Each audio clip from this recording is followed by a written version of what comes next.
উপরে উপরে কথা বললি? বেয়াদব! ম্যাডাম, আপনি আমার থাপড় মেরে দিলেন। তোর থাপ্পড় মারবো তো কি করবো?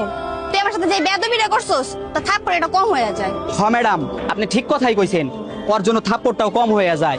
শোন, তুই যদি 1,60,000 টাকায় গরুটা দেস তাইলে দে, আর যদি তুই গরুটা না দেস তাহলে তুই হাট থেকে চলে যা। এই গরু কেমনে নিতে হয় ওই টেকনিক আমার জানা আছে।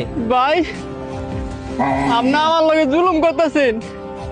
এই গরুটা পাইলে আমি অনেক বড় করছি। এই গরুটা কিন্তু এত বড় ছিল না।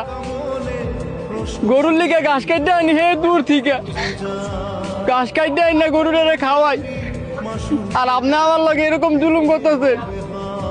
আমাদের গরিব মানুষের কি গ্রামের কোনো মূল্য নাই? চুপ! তোর নীতি কথা শোনার আমার টাইম আছে। তুই গরু নিয়ে বেরিয়ে হাট থেকে। ঠিক আছে, আমার এই গরু নিয়ে এই হাট থেকে আমি বাইরে দিতেছি।